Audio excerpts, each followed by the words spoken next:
Les risques existentiels qui menacent l'espèce humaine sont nombreux. Parmi les scénarios les plus probables, tous ne mèneront pas à son extinction, mais pourraient réduire sa population. D'autres ont moins de chances de se produire, mais ils pourraient anéantir l'humanité tout entière.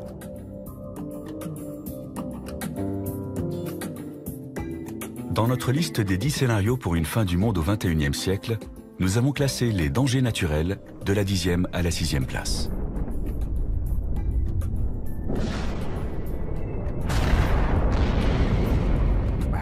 Nous avons survécu aux chutes d'astéroïdes et aux changements climatiques. Il paraît peu probable qu'un de ces dangers nous soit fatal au cours des 100 prochaines années. D'où ma conviction que si l'espèce humaine s'éteint au cours de ce siècle, ce sera le résultat d'une catastrophe anthropique, c'est-à-dire causée par l'homme lui-même.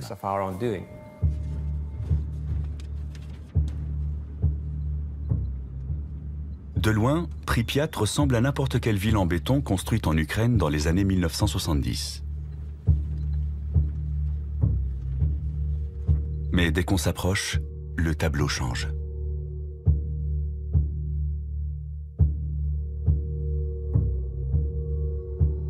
Il n'y a pas si longtemps, des dizaines de milliers de gens vivaient à Pripyat, jusqu'au jour où une catastrophe provoquée par l'homme l'a transformée en ville fantôme. L'attitude des gens est assez irrationnelle. Ils s'angoissent pour des risques très mineurs comme les produits cancérigènes dans les aliments, un accident d'avion ou de train. Mais ils sont dans le déni total d'événements plus rares, mais plus graves. Or, ceux qui résultent des activités humaines sont ceux qui m'inquiètent le plus. Nous approchons du réacteur numéro 4. Les techniciens qui travaillaient à Tchernobyl n'ont pas voulu causer un tel désastre. Ils effectuaient des tests afin de vérifier ce qui se passerait si les turbines de la centrale nucléaire étaient privées de leur source normale d'alimentation électrique. L'explosion du réacteur, dans la nuit du 26 avril 1986, a libéré des taux de radioactivité énormes, rendant toute la zone inhabitable pour des siècles.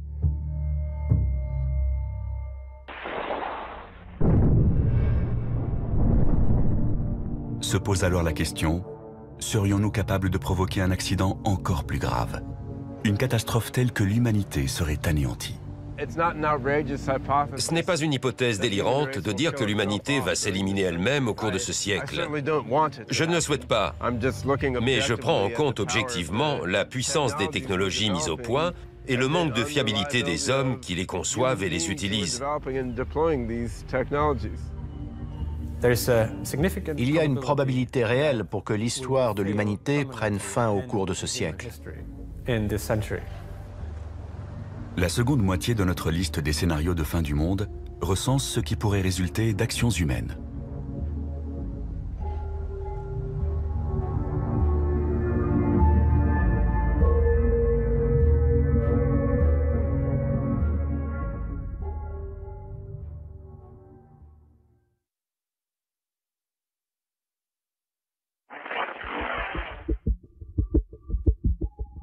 Trois semaines avant que la bombe atomique ne soit larguée sur Hiroshima, le premier essai d'armes nucléaires de toute l'histoire a eu lieu dans le désert au Nouveau-Mexique.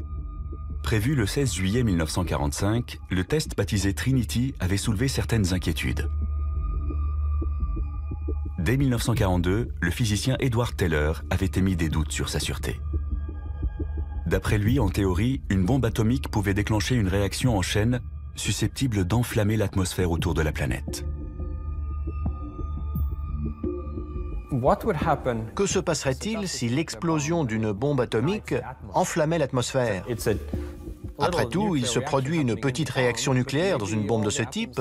Qui sait si tous les atomes dans l'atmosphère ne pourraient pas être entraînés dans cette réaction en chaîne?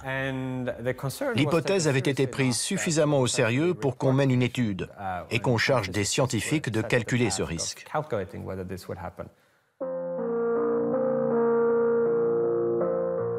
Aujourd'hui, les spécialistes savent dans quelles conditions un tel scénario pourrait se réaliser.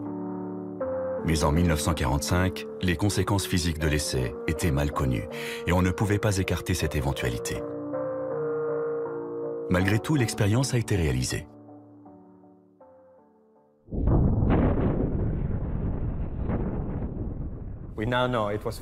On sait depuis que ça ne pouvait pas se produire. Mais ça donne à réfléchir. Jusqu'à quel point pouvons-nous nous fier à nos calculs? Peut-on miser l'avenir de l'humanité sur leur exactitude?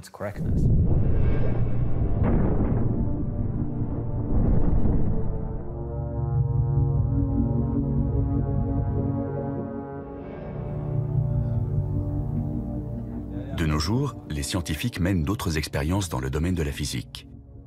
Ainsi, le plus grand accélérateur de particules du monde, qui se trouve au CERN à Genève, permet d'atteindre des niveaux d'énergie sans précédent.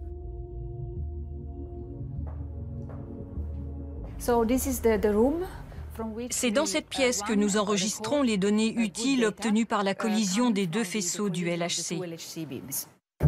Le LHC est un anneau de 27 km, formé d'aimants supraconducteurs qui accélèrent en sens inverse deux faisceaux de protons à une vitesse proche de celle de la lumière. Les nouvelles particules créées lors de la collision devraient nous aider à comprendre la formation de l'univers. Ces images ont été filmées le 30 mars 2010, jour où le LHC a établi un nouveau record.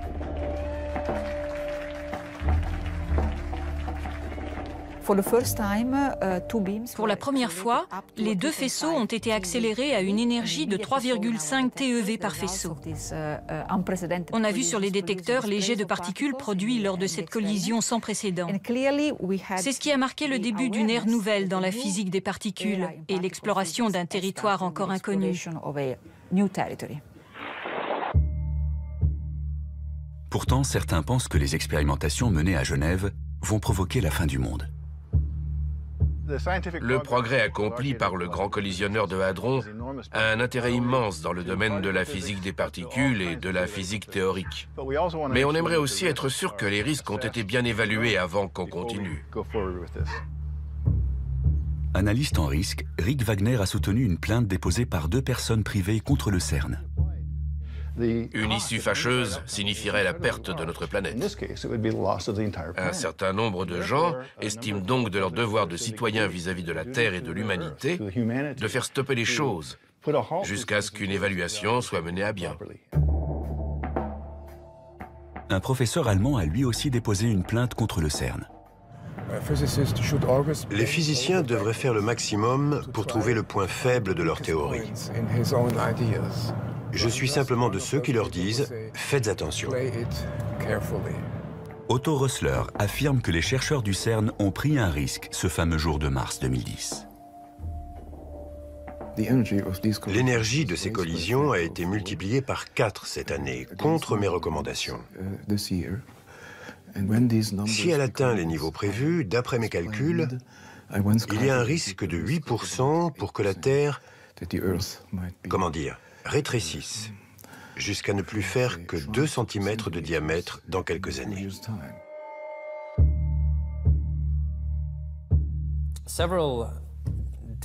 On a envisagé plusieurs scénarios possibles, en se demandant si les expériences en physique sur les très hautes énergies, comme celles menées dans le LHC, pouvaient poser un risque existentiel pour l'humanité. Il y a un risque que ça crée un trou noir à l'intérieur de la Terre. Otto Rössler est un spécialiste reconnu de la théorie du chaos. D'après ses calculs, la collision des particules pourrait entraîner la formation de trous noirs microscopiques. Dans le domaine de la théorie des trous noirs, on a encore des choses à apprendre. Je crois que mon groupe de chercheurs a fait une découverte à ce sujet. De minuscules trous noirs pourraient se former lors de collisions à très haute énergie. Jusqu'à présent, l'accélérateur fonctionne à un niveau d'énergie qu'Otto Rössler considère comme acceptable. Mais cela devrait bientôt changer. On progresse à pas de géant. Notre objectif est de multiplier l'intensité des deux faisceaux par 2 ou 3, afin de produire un plus grand nombre de collisions. C'est bien ce qui m'inquiète justement, parce que d'après mes résultats, il y a une probabilité non nulle pour que ça provoque une catastrophe. Les trous noirs sont des objets de l'espace dont le champ gravitationnel est si puissant que même la lumière ne peut s'en échapper. D'après les spécialistes, le centre des galaxies est occupé par des trous noirs massifs. Et les étoiles massives s'effondrent pour former des trous noirs de taille moyenne lorsque leur carburant est épuisé. Mais en théorie, il pourrait exister des trous noirs infiniment petits. Si c'est le cas, les expériences menées à Genève pourraient en créer un. Fabiola Gianotti le reconnaît, c'est justement un des buts des chercheurs. La création de micro-trous noirs serait une découverte très importante. On y tient beaucoup.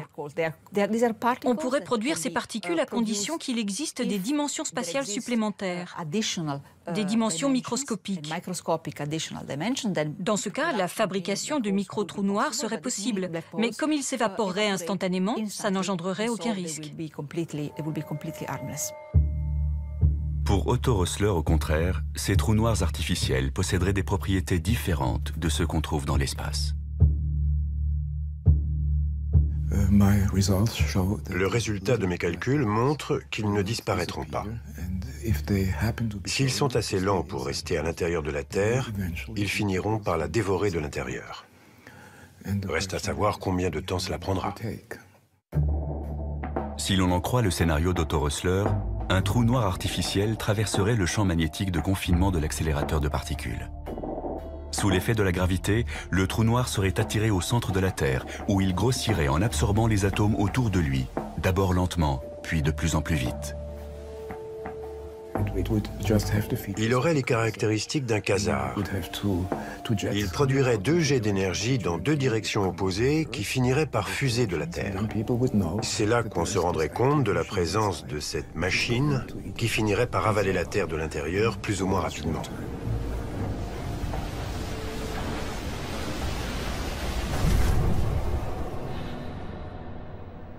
Les chercheurs du CERN reconnaissent que des trous noirs artificiels pourraient avoir un comportement imprévisible. Mais ils ne pensent pas que cela présente le moindre danger. C'est vrai, on ne sait pas ce qui se passera. Mais la nature fait la même chose que nous depuis 4,5 milliards d'années. Alors même si on ignore ce qu'on réussira à produire, ce n'est pas dangereux. Le risque que les expériences menées au CERN finissent par détruire l'humanité est très probablement nul. Pour l'instant, aucun physicien éminent ne partage les inquiétudes d'Otto Rössler au sujet des micro-trous noirs artificiels. Mais on ignore ce que les scientifiques construiront à l'avenir dans l'espoir de dompter les forces de la nature.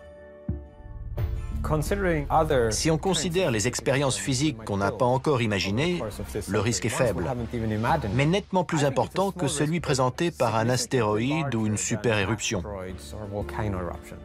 Une crise politique sans précédent pourrait conduire à un nouveau test Trinity, et la perspective de fabriquer des armes puissantes pourrait amener les gouvernements et les chercheurs à négliger les questions de sécurité. Comme c'était la guerre et que les avantages potentiels étaient immenses, ils ont procédé à l'essai. Ils ont eu de la chance. Mais quand on joue à la roulette russe, on n'a pas toujours de la chance. Sur notre liste des 10 dangers existentiels possibles, les expérimentations risquées occupent la 5e place. Si les expériences dans le domaine de la physique entrent dans la catégorie des menaces théoriques, le scénario suivant est en revanche très concret.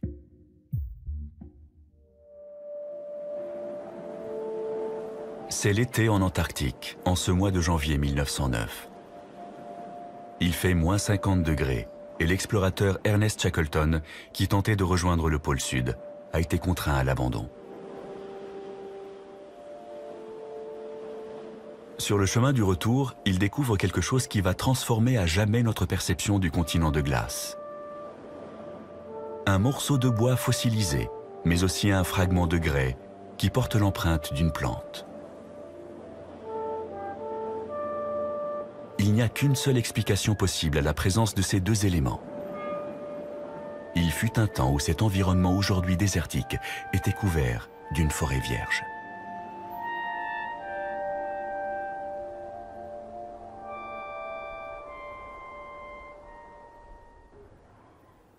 Le climat de notre planète a connu de nombreuses variations, mais à l'époque de Shackleton, cette réalité n'était pas encore bien comprise. La Terre a connu une alternance de glaciation et de périodes beaucoup plus chaudes, comme celle connue sous le nom de maximum thermique du Paléocène-Éocène. La diversité biologique a diminué à cause des températures trop chaudes autour de l'équateur, et les formes de vie ont migré vers les régions polaires. Il n'y avait pas de calotte glaciaire sur Terre. L'Antarctique et le Groenland n'étaient pas recouverts par les glaces. On sait aujourd'hui que l'Arctique et l'Antarctique étaient peuplés de crocodiles et plantés de palmiers. Nous allons maintenant connaître une nouvelle période de réchauffement. Mais cette fois, c'est nous qui en sommes la cause. On joue avec le matériau vital de la planète. On fait des expériences sur la Terre, sur nous et sur tous les autres organismes vivants. Mais on ne sait pas combien de temps on a avant qu'il ne soit trop tard. 10 ans ou un siècle? Tous les signes du réchauffement climatique sont là. Et pratiquement tous les climatologues s'accordent à dire que les changements auront des répercussions graves. Le rapport du GIEC de 2007 a confirmé tous les rapports des années précédentes. On avait tiqué en 1995, on a commencé à s'inquiéter vraiment en 2001, et d'un seul coup, en 2007, on s'est rendu compte que c'était encore pire que ce qu'on pensait. On ignore jusqu'à quel point la situation risque de se dégrader. Les scientifiques craignent que nous dépassions une limite au-delà de laquelle les changements seront irréversibles. C'est ce qu'on appelle le point de basculement. Dans l'état actuel des choses, je n'exclus pas que la fonte des glaces qu'on enregistre au Groenland ait déjà créé une situation irréversible. Mais on ne s'en rendra pas compte avant 25 ou 50 ans. Une fois que la machine est lancée, on ne peut plus l'arrêter. C'est le point de basculement. Les études paléoclimatiques ont montré que nous allons peut-être connaître une hausse brutale des températures mondiales. Il y a 55 millions d'années, à l'époque où les fossiles retrouvés par Ernest Shackleton se sont formés, le même scénario s'était produit. Il y a eu un réchauffement relativement rapide, peut-être autant que celui que nous avons déclenché en émettant plus de CO2 dans l'atmosphère. On associe généralement l'effet de serre avec la petite molécule de dioxyde de carbone. Pourtant, il existe d'autres gaz à effet de serre. Par exemple, le méthane, 20 fois plus nocif. Les chercheurs pensent que le réchauffement qui s'est produit il y a 55 millions d'années est dû à une hausse brusque des concentrations de ce gaz dans l'atmosphère. Les climatologues craignent que nous n'atteignions le point de basculement dans les régions où des dégagements de méthane peuvent se produire.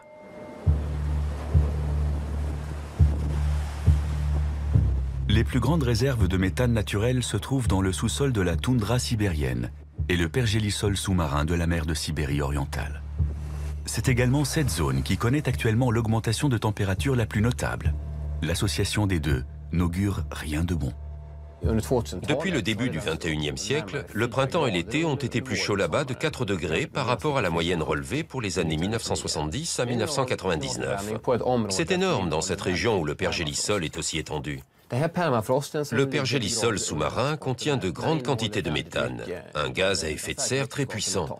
D'après les estimations, il y en a tellement dans cette région côtière immense qu'il suffirait qu'1% seulement soit libéré dans l'atmosphère pour accélérer le processus de réchauffement.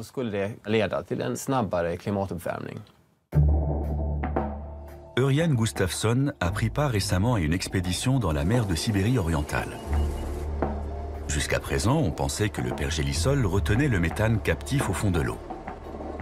Mais le professeur Gustafsson a constaté que ce n'était plus le cas.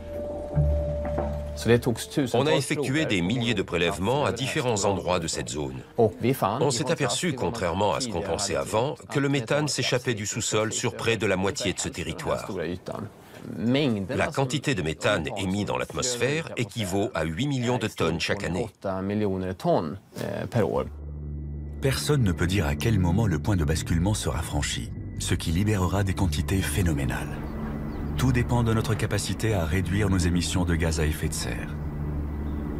Avant la révolution industrielle, il y a 150 ans, le taux de dioxyde de carbone dans l'atmosphère était de 270 parties par million. Aujourd'hui, il est de 390 ppm, soit une augmentation de près de 50%. Les émissions de CO2 n'ont cessé de croître.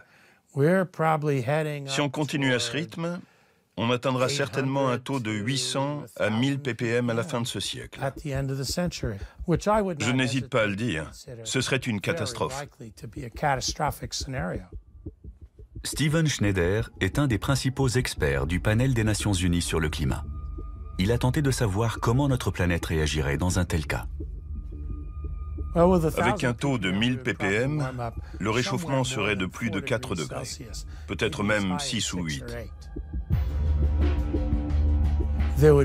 Il y aurait une déglaciation au Groenland, avec une montée du niveau des mers de 5 à 10 mètres, des ouragans plus fréquents et des super incendies. Jusqu'à 40% des espèces pourraient disparaître. L'Europe serait en proie aux inondations monstres. Ciao Venise. Et tout le monde se dirait qu'est-ce qu'on a fait? Mais ce réchauffement rendrait-il la planète inhabitable, au point de provoquer la disparition de l'espèce humaine? Je fais partie des moins pessimistes.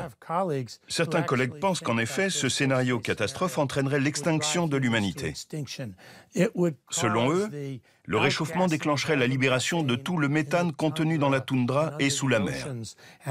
Au lieu d'être de 1000 ppm, le taux de ce gaz atteindrait le double.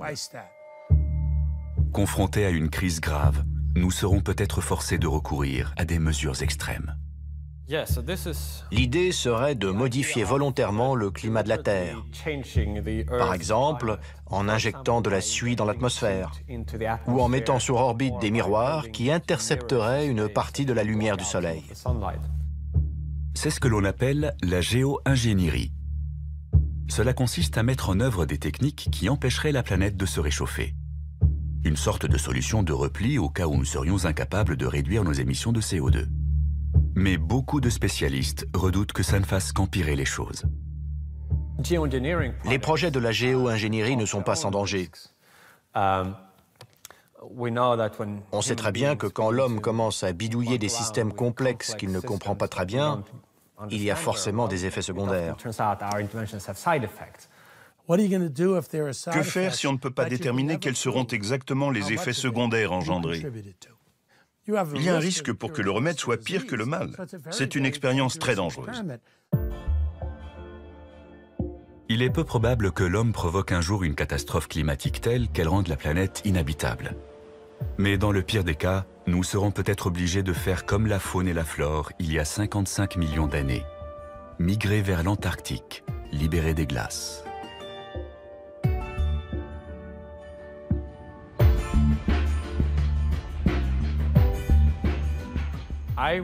Je dirais que le risque est plus élevé que tous ceux que nous avons examinés précédemment. L'impact d'un astéroïde, l'éruption d'un supervolcan, voire les expérimentations risquées. C'est pourquoi la menace d'une catastrophe climatique est classée 4e sur notre liste.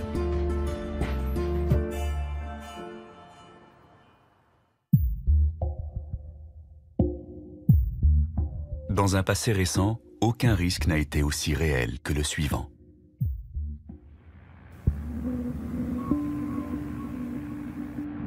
Octobre 1961. Un bombardier Tupolev fait route vers l'océan Arctique. Le commandant Andrei Donovtsev a été chargé de procéder à un essai nucléaire qui restera dans les annales.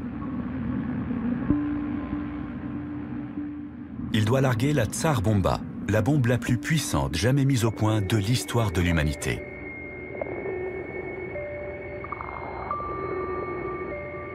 « 50 mégatonnes, l'équivalent de 3000 fois celle d'Hiroshima.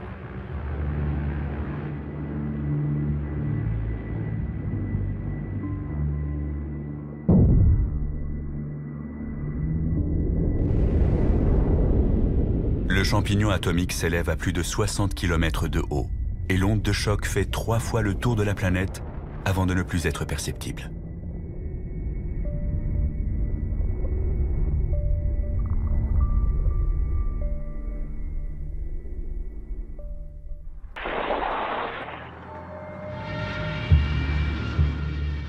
Cet essai a lieu au plus fort de la guerre froide, 6 mois après l'affaire de la baie des cochons et 1 an avant la crise des missiles à Cuba. Des événements qui auraient pu déboucher sur une 3e guerre mondiale. Dans les années 1970, il y avait plus de 70 000 armes nucléaires dans le monde. Aujourd'hui, cet arsenal est sensiblement plus modeste, mais il reste encore des milliers de missiles américains et russes. Il suffirait d'appuyer sur un bouton pour déclencher l'apocalypse. Ce point représente la puissance explosive cumulée de toutes les bombes larguées pendant la Seconde Guerre mondiale, entre 2 et 3 mégatonnes et 15 millions de victimes. Tout le reste, c'est la puissance explosive de l'ensemble de l'arsenal nucléaire aujourd'hui. On pourrait croire qu'en cas de guerre nucléaire, le principal danger viendrait de cette puissance et des niveaux de radioactivité mortels. En réalité, les répercussions les plus graves seraient causées par autre chose. Une bombe nucléaire, c'est un petit bout du Soleil sur Terre pendant une fraction de seconde.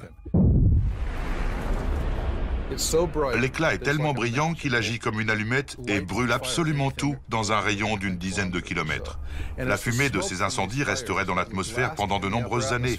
Ça bloquerait la lumière du Soleil et le refroidissement et l'obscurcissement provoqueraient alors un bouleversement climatique. Le fracas des bombes s'étue. Dans le silence, un nuage s'élève dans le ciel. Les travaux d'Alan Robock montrent que l'arsenal atomique actuel suffirait à causer un hiver nucléaire. Voilà le nuage de fumée et sa distribution dans l'atmosphère. Les vents le pousseraient autour du globe et en l'espace de 2 semaines, toute la planète serait touchée. Peu importe la direction que prendrait la fumée, elle serait distribuée par les vents sur presque toutes les zones habitées en 15 jours.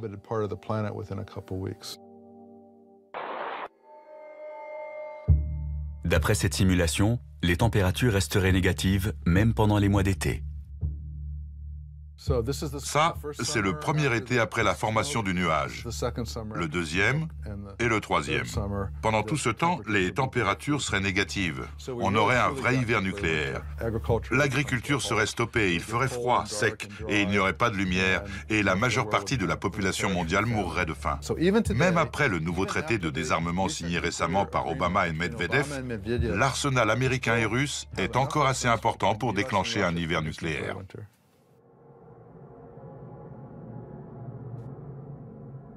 La guerre froide a pris fin au début des années 1990 et la situation politique est nettement moins tendue. Mais on ne peut pas pour autant écarter l'éventualité d'un nouveau conflit. Il ne faut pas se faire d'illusions. Ce n'est pas parce que la guerre froide s'est terminée sans incident nucléaire que nous sommes à l'abri de ce danger.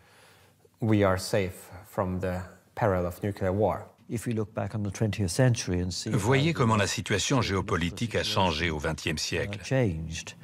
2 guerres mondiales, l'essor puis la chute de l'Union soviétique. Personne ne peut prédire quelle sera la situation dans la seconde moitié du XXIe siècle. Il est tout à fait possible qu'une crise entre 2 nouvelles superpuissances soit gérée de façon moins heureuse que pendant la guerre froide. Une chose est sûre, les progrès technologiques permettront de concevoir des armes nouvelles et plus puissantes. Quand Alfred Nobel a inventé le TNT, il pensait qu'un explosif aussi puissant mettrait fin à jamais à la guerre parce que personne n'oserait s'en servir. Idem quand Richard Gatling a inventé sa mitrailleuse. C'était une arme tellement meurtrière qu'elle mettrait fin aux guerres pour la même raison. Or, l'expérience a montré que toute nouvelle arme est utilisée. Les armes futures feront peut-être appel à une science de l'invisible. La nanotechnologie consiste à manipuler la matière au niveau atomique et moléculaire. Travailler dans le monde de l'infiniment petit permet d'améliorer la solidité, la durabilité et l'élasticité des choses.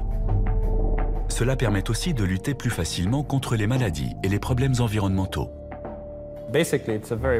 C'est une technologie extrêmement puissante, dont les applications pourront être aussi bien bénéfiques que néfastes. De fait, la nanotechnologie a un côté obscur. On parle déjà de créer des nano-armes. Dans le domaine militaire, les applications sont innombrables. Exemple des armes qu'on pourrait mettre au point, des engins volants autonomes ou semi-autonomes de la taille d'un moustique, capables de tuer un individu qui ne serait pas protégé. On pourrait imaginer une sorte de boîte qui contiendrait des mini-robots programmés pour repérer les êtres humains et leur injecter un poison. Il vous pique et terminé. Un prototype de ce genre existe déjà. Les machines volantes autonomes sont de plus en plus petites et intelligentes.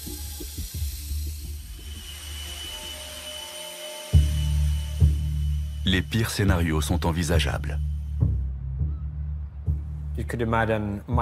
On peut aussi imaginer des machines microscopiques qui se comporteraient comme des bactéries. Elles détruiraient toutes les ressources naturelles et proliféreraient de manière incontrôlée. Une armada de machines microscopiques pourrait ravager un territoire ennemi en dévastant tout sur son passage. Pour l'instant, tout cela est purement théorique. Mais jusqu'à quand?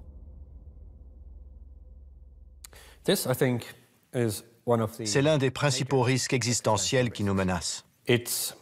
Pour le moment, il est de zéro, car nous ne disposons pas d'armes nanotechnologiques susceptibles de mettre l'humanité en danger. Mais ce sera un risque à l'avenir. Va-t-on réussir à mettre au point un type d'arme capable de détruire le monde, à l'instar de notre arsenal nucléaire? La réponse est peut-être. On n'a pas encore complètement défini l'ampleur du danger, mais ce n'est pas demain la veille qu'un cinglé ou un terroriste sera en mesure de fabriquer une arme de fin du monde avec des composés moléculaires. La Première Guerre mondiale a été une guerre chimique. Le gaz lacrymogène, le gaz moutarde et le gaz chloré ont été utilisés massivement sur les champs de bataille en Europe. La Seconde Guerre mondiale a été celle de la bombe atomique. Quelles seront les armes de la Troisième Guerre mondiale? La question reste ouverte.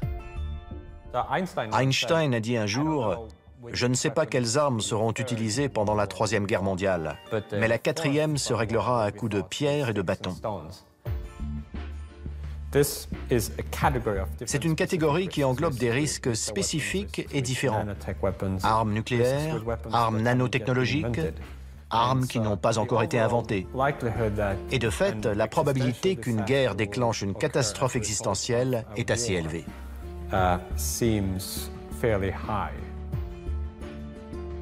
La menace d'une guerre apocalyptique arrive donc en troisième position sur notre liste.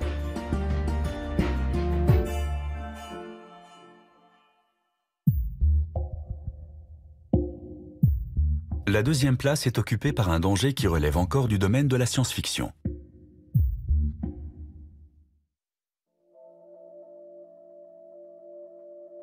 On pensait que c'était impossible jusqu'à ce jour de 1997 où le champion du monde d'échecs a été battu par un ordinateur. La partie qui a été la plus suivie de l'histoire a été la deuxième du match entre Garry Kasparov et Deep Blue, le 4 mai 1997 à New York. C'est celle qui a été la plus serrée. Au cours de cette deuxième partie, le superordinateur Deep Blue joue un coup qui prend le champion totalement au dépourvu. Pour répliquer, celui-ci prépare alors un piège, certain que l'ordinateur va tomber dedans. Kasparov a utilisé cette variante pour obliger l'ordinateur à prendre son pion. Après avoir étudié le jeu, il s'était dit « Je vais lui proposer un petit œuf de Pâques, il sera content ». Mais la machine ne se comporte pas comme ses adversaires habituels. Après 2 minutes de calcul, Deep Blue joue un coup qui va causer la perte du champion.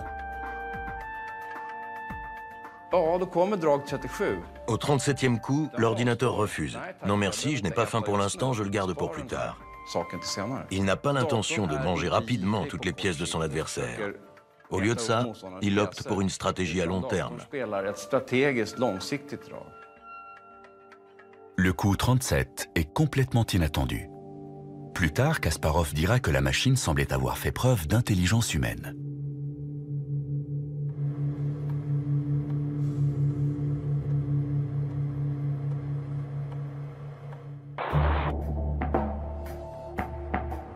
Il n'est pas exagéré d'affirmer que nous sommes entrés dans l'ère de la machine. Il nous serait impossible de revenir à un monde sans ordinateur ni automatisation. Les machines sont essentielles pour la gestion du trafic aérien, l'entretien des centrales nucléaires, le traitement des communications et le contrôle de l'économie mondiale. Sans elles, notre civilisation s'écroulerait. L'avenir n'est pas rassurant pour ceux qui pensent que nous sommes déjà à leur merci.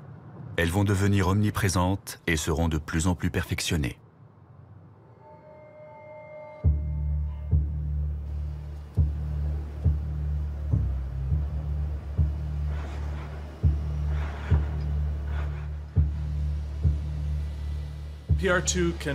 PR2, c'est ouvrir une porte, brancher une prise, prendre une boisson dans le réfrigérateur et plier des serviettes.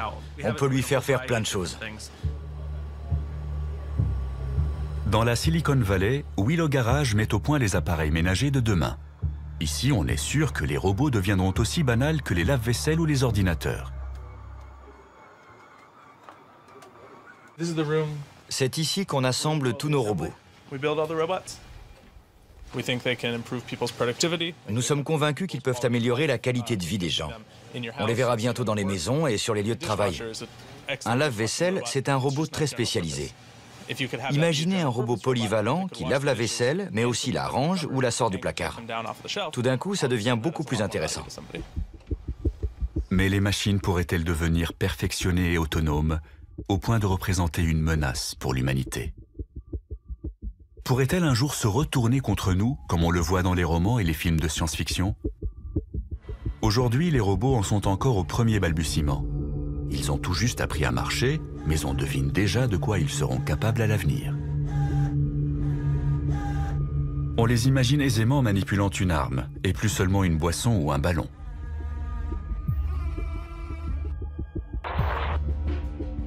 Il y a longtemps que l'armée utilise des véhicules aériens non pilotés, mais on voit aussi apparaître des robots terrestres sur les champs de bataille. Devant la banalisation des robots militaires, il a même fallu organiser des conférences afin d'évoquer les problèmes éthiques liés à leur utilisation en temps de guerre. Les gens ne se rendent pas compte qu'il y en a autant. On en avait très peu en 2001, mais aujourd'hui, il y en a quelques 7000 déployés en Afghanistan et en Irak.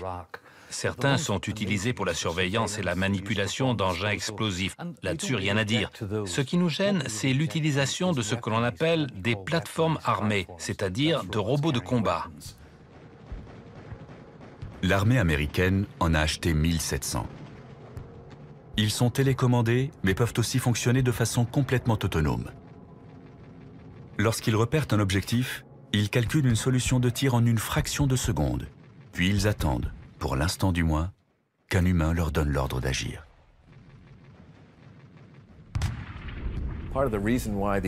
Ces systèmes sont autonomes parce que le rythme de la guerre a changé. Les hommes n'ont plus toujours le temps de se concerter avant d'attaquer un objectif. C'est une question très grave. Quel degré d'autonomie allons-nous accorder à ces systèmes pour prendre la décision de tirer ou pas? Mais pour que la fiction devienne réalité et que les machines se retournent contre nous, il faudra plus que de la force brute. Elles devront devenir intelligentes.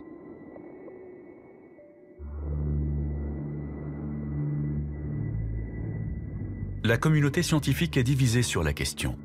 Est-il possible de créer une intelligence artificielle, ou IA? Ben Goertzel est convaincu que les machines vont non seulement atteindre notre niveau, mais nous dépasser. Il y a 99% de chances pour qu'à la fin du XXIe siècle, l'IA soit nettement plus intelligente et puissante que les humains. Ce n'est plus nous qui commanderons sur Terre. Une stratégie de recherche révolutionnaire a fait naître l'espoir chez les partisans de l'IA. Des scientifiques tentent de créer une version numérique du cerveau humain. Synapse par synapse, cellule par cellule, le cerveau est converti en 1 et en 0. Si l'expérience réussit, cet esprit numérique pourrait s'avérer plus performant que son équivalent biologique.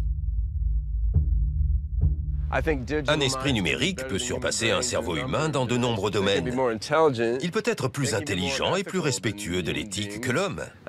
Il peut aussi être davantage capable de se corriger et de s'améliorer. Une machine super intelligente pourrait gérer les procédures à l'échelle mondiale bien plus efficacement que nos systèmes informatiques actuels. Mais la collaboration avec des machines est peut-être un pari dangereux.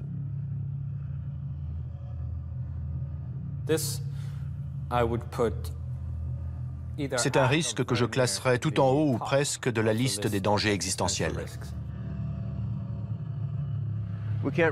C'est un scénario qu'on ne peut pas écarter. On va peut-être créer une IA dans un but utile pour s'apercevoir au final qu'on s'est trompé. Ça peut paraître fou ou relever du domaine de la science-fiction, mais une superintelligence serait capable de concevoir très rapidement des technologies très puissantes afin d'imposer sa volonté. Il y a un risque pour qu'un esprit numérique se retourne contre nous sans que nous soyons assurés de pouvoir l'arrêter à temps. On pourrait se dire, s'il commence à déraper, on le débranchera. Mais c'est justement une réaction qu'une superintelligence sera en mesure d'anticiper. Elle considérera ce scénario comme une manière de l'empêcher d'atteindre son objectif et fera ce qu'il faut pour l'éviter. Elle pourrait, par exemple, s'introduire dans le réseau Internet de façon à envoyer un peu partout des copies d'elle-même, ou prendre le contrôle d'engins robotisés pour s'emparer du pouvoir. Au cas où nous ne serions pas d'accord avec son objectif, l'IA pourrait se servir des robots du futur pour nous empêcher d'appuyer sur le bouton arrêt. Et si nous prenions les armes, elle pourrait décider que la solution la plus simple serait de se débarrasser de nous.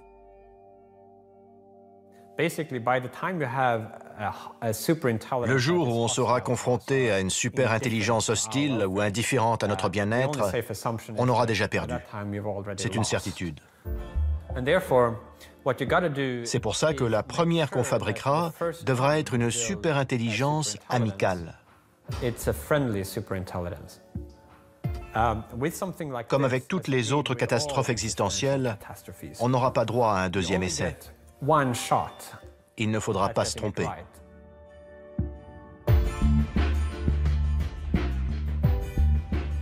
La menace que représentent des machines super intelligentes est en deuxième position sur notre liste de scénarios catastrophes.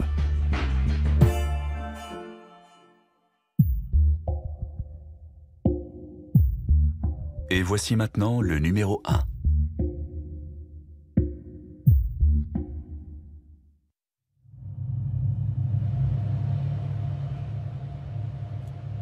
C'est un vendredi comme les autres en ce mois de mars 1979.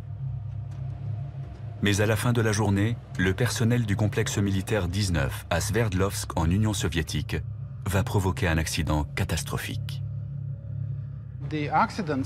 Il y a toujours eu des accidents. Celui de Sverdlovsk en 1979 est le plus connu. Un technicien de maintenance a retiré le filtre d'un conduit d'aération. Il l'a dûment noté dans le registre, mais l'information échappe aux membres de l'équipe suivante. En l'absence de filtre, des spores de la maladie du charbon se dispersent dans le bâtiment. Le chiffre officiel a été de 80 morts. En réalité, on soupçonne que l'accident a fait 300 victimes. Les ouvriers de l'usine de céramique qui se trouve juste en face sont les plus touchés. La plupart de ceux qui travaillaient ce jour-là décèdent en l'espace d'une semaine. Rétrospectivement, on a appelé cet accident le Tchernobyl biologique.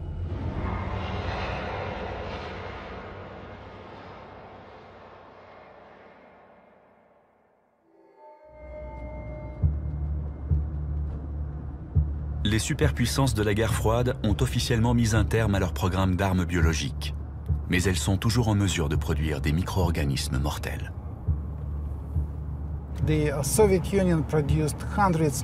L'Union soviétique a fabriqué des centaines de tonnes d'armes biologiques, croyez-moi. De quoi tuer toute la population mondiale. En se fondant sur cet exemple, on peut penser qu'un pays doté de ressources modérées serait capable de produire une quantité importante d'armes de ce type. Entre 1976 et 1986, Cet homme était responsable du laboratoire secret soviétique Vektor à Novosibirsk. On a tenté de modifier des virus en introduisant des fragments synthétiques d'ADN dans leur matériau génétique.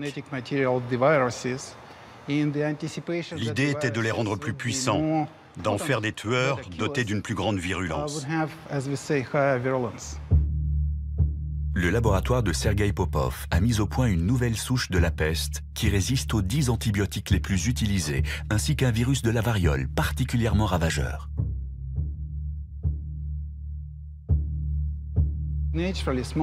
En temps normal, la variole tue environ 30% des gens contaminés. Il a été prouvé de façon expérimentale, dans le cadre d'un de mes projets, qu'il était possible de créer un virus avec un taux de mortalité de 100%. En manipulant le code génétique, il est désormais possible de créer de nouveaux organismes vivants. Ce domaine de la recherche a été baptisé biologie de synthèse ou biologie synthétique. Beaucoup espèrent qu'il aidera l'humanité à faire face à de nombreux problèmes. Ce qui intéresse les chercheurs, c'est d'utiliser la biologie de synthèse pour dépister les tumeurs dans le corps et aussi nettoyer des sites irradiés. Notre imagination sera la seule limite dans ce domaine.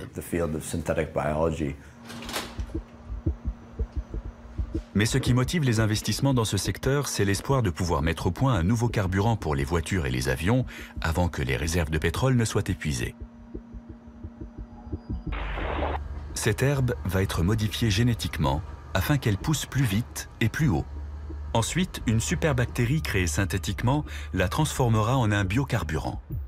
Notre but est de copier des gènes de n'importe quel organisme pour fabriquer un carburant renouvelable. L'immense potentiel de cette technologie suscite cependant de nombreuses inquiétudes. Elle présente un risque grave. Imaginons que des scientifiques soient en mesure de créer des organismes qui finissent par évincer les formes de vie naturelles. S'ils venaient à s'échapper par accident d'un laboratoire, ils pourraient proliférer de manière incontrôlable. Quelles seraient les conséquences pour les écosystèmes? On n'en sait rien. Les risques sont nombreux. On ne peut pas être sûr à 100% qu'on n'introduira pas involontairement dans la nature un microbe génétiquement modifié. C'est pour ça qu'on travaille à doter ces organismes de circuits automatiques d'autodestruction, de façon à ce que les microbes en question se suicident s'ils sont disséminés dans l'environnement.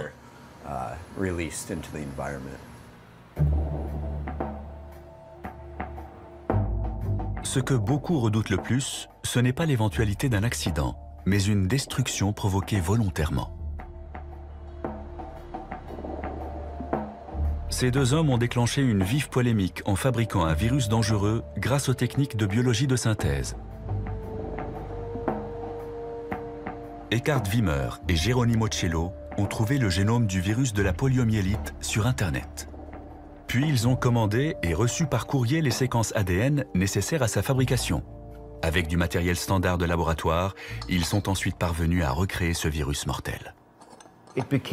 Ça veut dire que si on y arrive avec un petit virus comme celui de la polio, on pourrait aussi le faire un jour avec celui de la variole. L'intention de ces virologistes n'était pas de propager la polio, mais de montrer combien il était facile de fabriquer un virus. Beaucoup de gens ont été atterrés. À l'époque, le grand public s'était ému à l'idée que ça puisse être mal employé et que Ben Laden dispose d'une recette qui lui permette d'anéantir la population des États-Unis.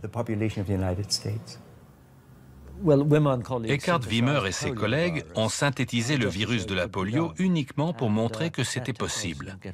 Cette technologie deviendra bientôt très accessible, alors on s'inquiète à l'idée que certains en fassent un mauvais usage. Les technologies sont de plus en plus puissantes, en particulier les machines qui permettent de synthétiser l'ADN. Bientôt, ces techniques seront accessibles à tous ceux qui voudront se les procurer d'occasion sur eBay pour quelques milliers de dollars.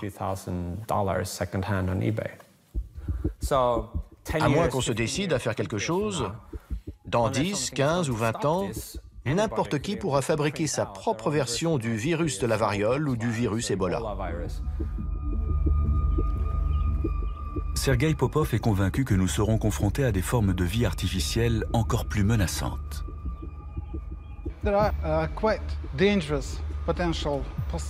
Il y a d'autres hypothèses, comme celle d'une bactérie renfermant un virus. Les deux sont dangereux. Si on s'attaque à la bactérie, le virus continuera à propager la maladie. Et si on s'attaque au virus, on ne sera plus protégé contre la bactérie. C'est un scénario cauchemardesque. Une infection bactérienne doublée d'une infection virale pourrait se solder par une maladie que nous serions incapables de soigner. Les particules en suspension dans l'air sont le mode le plus efficace de transmission d'un agent pathogène. La victime inhale de fines gouttelettes de fluide, et il ne faut qu'une quantité infime pour contaminer un individu. Une attaque biologique pourrait être lancée dans un endroit comme celui-ci. Une rame de métro fonctionne comme une pompe dans un tube. Si on répand une bonne quantité d'agents pathogènes au-dessus des voies, le déplacement des rames les fera se propager le long des tunnels. Ce serait suffisant pour contaminer beaucoup de monde.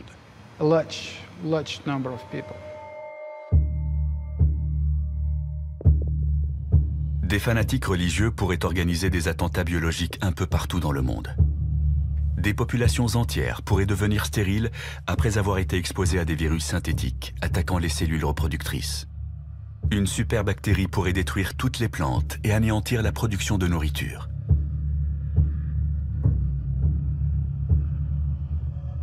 Comme on peut le voir, les scénarios catastrophes dans ce domaine, accidentels ou non, ne manquent pas.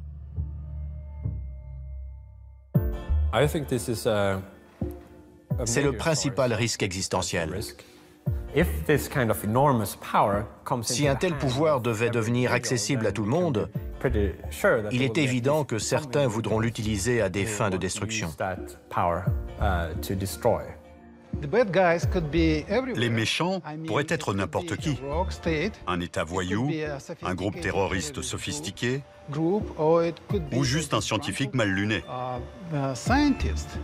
Ce serait difficile à mettre sur pied, mais très franchement, on sait le faire. Au XXIe siècle, la biologie de synthèse apparaît comme la plus grande menace contre l'humanité. Elle arrive donc en tête de nos 10 scénarios de fin du monde.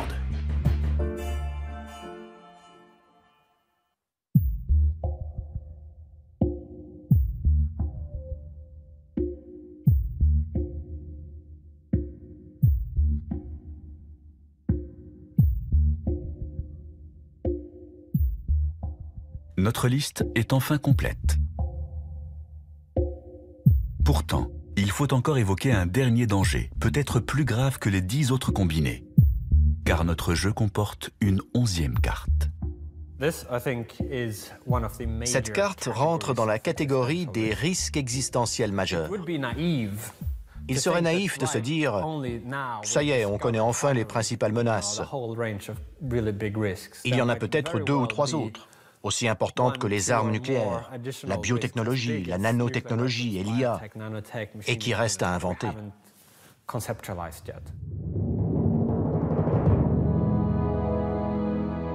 Le sort de Pripyat nous donne un aperçu de ce que serait l'avenir dans un monde où les hommes auraient disparu.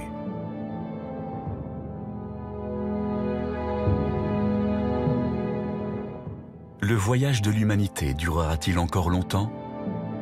Tout dépend de notre capacité à survivre à ce siècle. Si nous y parvenons, le risque de voir l'homme s'éteindre à cause d'une catastrophe existentielle pourrait diminuer. À partir de là, l'espèce humaine pourrait espérer une certaine longévité et son avenir pourrait éclipser son passé.